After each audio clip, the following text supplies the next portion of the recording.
Assalamu alaikum, barkanku da sake kasancewa a tare da mu a cikin wannan tasha ta mai inganci wato Baturiya TV. Idan ya kasance wannan ne zuwanka na fari cikin tashar ta mai inganci mai albarka, ka danna mana subscribe sannan ka danna mana ƙararrawar sanarwa. Ta yan ne kaɗai za mu iya sake samun damar sanar da kai sabbin ayyukan namu da zarar mun ɗora.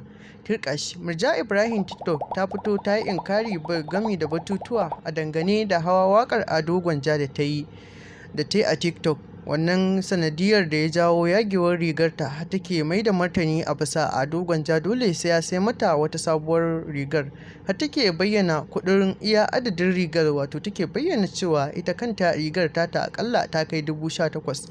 Ita ba ma jimaminta rigar ba, jimaminta ta yadda za a sake samun wata kalar rigar mai kwatanceceniya da irin wannan wacce aka yaga mata. Ga ma bidiyon muna ɗauke da su har guda biyu, yanayi yadda take gaya wa Ado Gwanja maganar a tsaitsaye, take gaya mai cewa dole fa sai an sai mata wata rigar dangane da mutane da suka jajja rigar tata wajen mamin ɗin waƙar tashi da ta yi. Bayan ta gama suka jajja rigar tata suke mata gori. Gama mata gorin da suka yi ke da wuya, suka faɗa ta da jan rigar tata suna yayyaga mata. Kuma ni shawara a gare ka Ado Gwanja, da a ce za ka ji wannan bayani na Murja Ibrahim TikTok, to da ya kasance ka daure ka sai mata wannan riga tata da aka yaga mata, domin kuwa ka san in ba haka ba ƙilu za ta jawo bu. Domin a yanayin maganar ta kai kanka ka san cewa babu ladabi a cikinta, wanda komai za ta iya aikatawa akan hakan, tunda Allah ya bata baki kuma Allah ya bata masoya. To ga dai bidiyon bari mu saka muku domin ku kashe kwarkwatar idon kuma.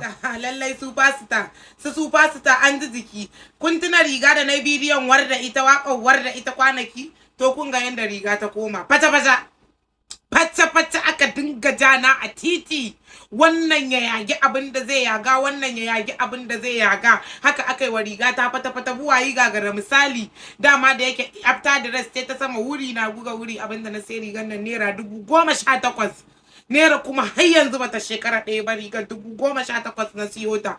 Abin duniya ina nan ya ishe ni har zazzabi ne. 18,000 a wannan maras, ban ci ba ban gani ba, haka na lale na sai wannan rigar. To kun ga dai riga ta an mata kata daga fita. Ni yanzu za mu yanda kika san mujiya kullun ta Allah ina cikin gida, to da ka daga kafa ka fita bakin titi ham ka kuma ba kowa bane suke janyo min wannan ibtila'in da nake tsintar kaina. Masu tura ni ne a TV, masu tura ni a wannan kwamfuta, naira 10 suke tura ni a gurin masu taji, su ne suke ƙara harzuka komai da komai a garin nan suke turawa. Waya kowa da kowa shine daga fita. Ni ban san haka abu ya girmama ba, na fito na kutsa yanda nake rayuwata, in yi nan na fito haka, ashe ba haka yanzu al'amari yake ba, na kawo kaina. Kunga ko ina an yayyaga ta an mata kata wannan ya ja nan wannan ya ja nan, sai da aka samu wasu jigajigan karci masu karfi karfi majiya karfi a jikinsu, cikakkun maza suka taso suka kwace ni. Suna samu suka kwace ni da na samu na firi daga nan inda nake. Wannan wata irin rayuwa ce, kuma abun bakin ciki ma, abin da zai baka tashin hankali da kai ina ganin ayar rayuwa. Abinda zai baka bakin cikin rayuwa ma anan ba ni kadai bace ba, Qur'ani ba ni kadai bace ba, wajen mu 6 ne da ƴan unguwanmu da komai an fito ana rally. Kawai wai ina cikin fantama ta murja ce aka yo kaina, wannan ya yagi nan wannan ya yagi nan.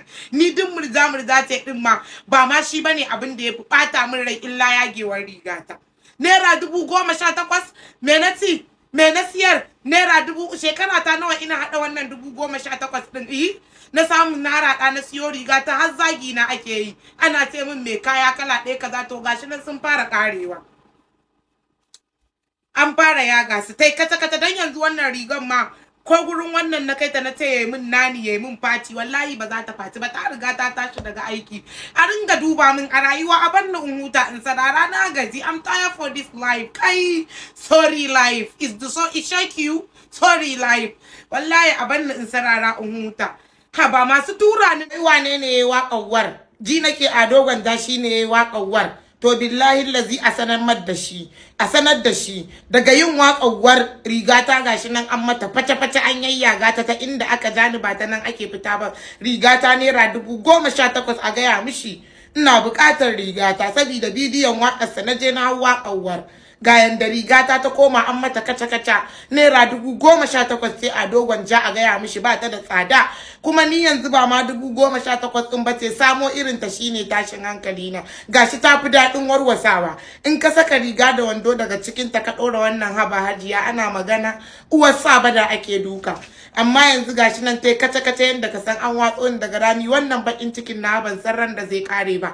Wallahi da rigan nan tai shekara 1 idan na damu in sani, ba tai shekara 1 ba. Ya ilahi ku kalli yanda aka mayar min da rigata da sabuwa ce kasga ta nan kai. To wannan kenan kun ji yanayin irin ikirarin da Murja Ibrahim Kunya ta yi akan Ado Gwanja, akan kuma idan bai siya mata rigarta ba hakika fa akwai matsala. To, wanda irin shawara za ku bayar ga Ado Gwanja? Shin kuna da wata ta cewa tsakanin wannan rigima tasu su biyu a dangane da an yaga mata rigarta ta sanadin hawa waƙar shi? Shin yana da laifi idan bai siya mata riga ba ko ba shi da shi? Ko kuma ya zama wajibi ya siya mata riga ne? To sai ku ci gaba da kasancewa a tare da mu a cikin wannan tasha ta mai inganci wato Baturiya TV. Ku ci gaba da yi mana liking, sannan ku ci gaba da yi mana comment da irin amsoshin da kuka samu a dangane da mu. Ta nan ne kaɗai za mu gane cewa kuna bibiyar mu kuma kuna amfanuwa da irin abubuwan da muke kawo muku masu amfani. Mun gode. Baturiya TV taku ce, ta masoyan mu ce, ta kuma masu sauraron mu ce. Mun gode.